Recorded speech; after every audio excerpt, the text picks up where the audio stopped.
எனக்கு அருமையானவர்களே, ஆண்டவராய் இயேசு கிறிஸ்துவின் இனிய நாமத்தில் உங்கள் ஒவ்வொருவருக்கும் என்னுடைய அன்பின் வாழ்த்துக்களை தெரிவிப்பதில் மகிழ்ச்சி அடைகிறேன். தேவன் நல்லவராய் இருக்கிறார். அவருடைய கரம், கிருபை என்றென்றைக்கும் உங்களோடு கூட இருந்து உங்களை நடத்துவார். இந்த தேவனை என்றென்றைக்கும் உள்ள சதா காலங்கள் நம்முடைய தேவன். அவர் மரண பரியந்தமும் நம்மை நடத்தி செல்லுகிற தேவன். ஹல்லேலூயா.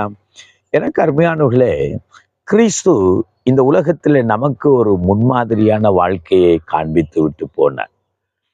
தேவன் எங்களுக்கு காண்பிக்காத ஒன்றை நாம் செய்யவோ சொல்லவோ ஆண்டவர் நமக்கு அங்கே சொல்லவில்லை. தேவன் நமக்கு ஒரு முன்மாதிரியான வாழ்க்கையை வாழ்ந்து விட்டு போனதை நாம் அறிகிறோம். இந்த உலகத்துல சொல்வது இலகு, செய்வது கடினம். இந்த உலகத்திலே சொன்னதைத்தான் இயேசு செய்தார். அவர் செய்ததைத்தான் நமக்கு சொன்னார். அவன் இன்றைக்கு தேவனை பின்பற்றுகிற நாங்கள் இயேசு நமக்கு முன்னாக வைத்து போன மாதிரிகளை பின்பற்றவே அழைக்கப்பட்டிருக்கிறோம். ஒரு முறை இயேசு கிறிஸ்துவானவர் தம்முடைய சீஷர்களின் கால்களை கழுவுகிற நேரத்தில் ஆண்டவரும் போதகருமாய் இருக்கிற அவர் அங்கே சீஷர்களின் கால்களை கழுவுவதை பேதுரு அனுமதிக்கவில்லை. ஏனென்றால் அந்நாட்களில் யூத கலாச்சாரத்தின்படி ஒரு வேலைக்காரன், அடிமையானவன் தான் எஜமானின் காலை கழுவுவது வழமை.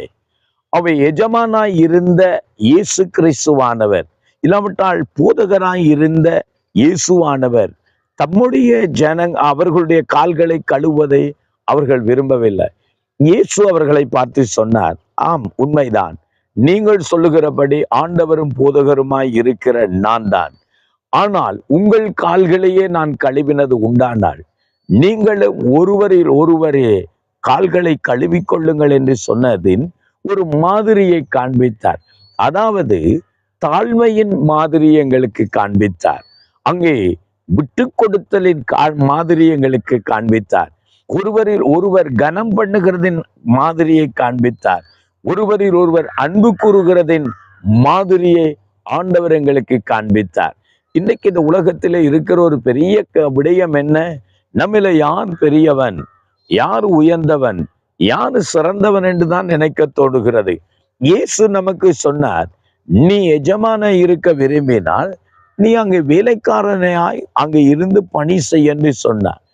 ஆகவே நீ யாராய் இருக்க போகிறாயோ முதலாவது அந்த இடத்திலே விட்டு நீ இறங்கி வா என்பதைத்தான் ஆண்டவர் நமக்கு சொல்லுகிறதை பார்க்கிறோம்.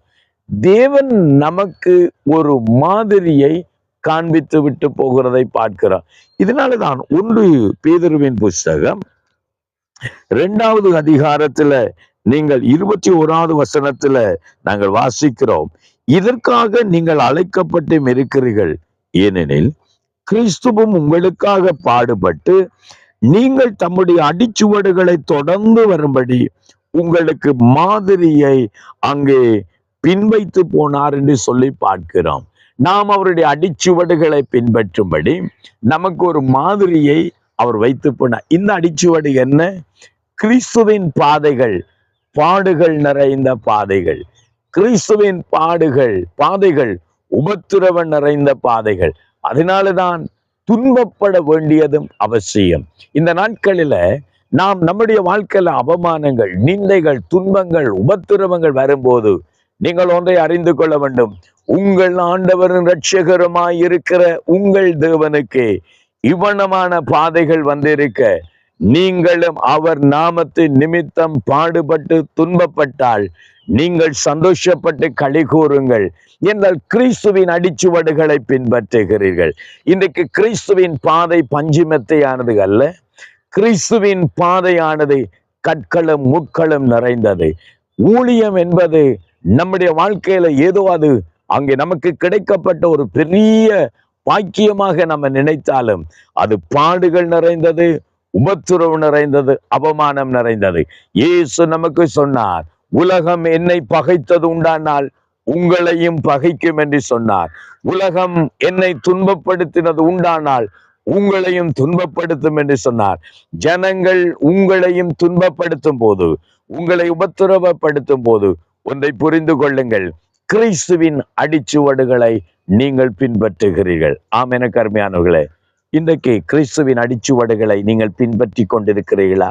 நெருக்கத்திலும் உபத்திரவத்திலும் பாடுகளிலும் நீங்கள் கடந்து போகிறீர்கள் என்றால் கிறிஸ்துவின் பாதை வழியாய் கடந்து போகிறீர்கள் என்பதை மறந்துவிட வேண்டாம். ஆனாலும் தேவ கிருபையின் கரமும் உங்களோடு இருந்து உங்களை பலப்படுத்தி உங்களை சிறப்படுத்தி ஆசீர்வதிப்பார். ஜெபம் பண்ணுவோமா? எங்களை நேசிக்கிற தகப்பனே, இந்த செய்தியை கேட்கிறவர்கள் ஆண்டவரே உம்முடைய மாதிரியை பின்பற்றி போகிறார்கள் என்று நான் நம்புகிறோம். ஆண்டவர், யார் யார் கிறிஸ்தவ பாதையில உபத்திரவங்கள் பாடுகள் நெருக்கத்தின் வழியாய் கடந்து போகிறார்களோ, தேவனே உம்முடைய வழி அவர்கள் பின்பற்றுகிறார்கள். நீர் எங்களுக்கு காண்பித்த மாதிரியை நாங்களும் பின்பற்றி வர உதவி செய்வீராய். இந்த இடத்திலும் வந்த பிள்ளைகள் இந்த செய்தியை கேட்கிறவர்களை ஆசீர்வதிக்கும்படி இயேசுவின் நாமத்தில் செபிக்கிறோம் நல்ல பிதாவே. ஆமேன், ஆமேன். கர்த்தர் நல்லவர், அவருடைய கரம் உங்களோடு இருந்து உங்களை ஆசீர்வதிப்பாராக. God bless you.